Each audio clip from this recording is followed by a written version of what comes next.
好啦，一起步咧見到實力都非常之平均啊！見到第一間接棒係德望學校，見到後面啊藍色衫嘅麥穗女書院咧已經衝緊上嚟，但係隔離協一中學咧亦都係加緊中啊！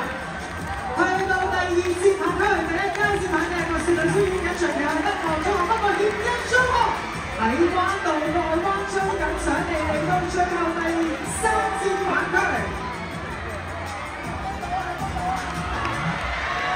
哇！叮當碼頭究竟係協一定係麥穗？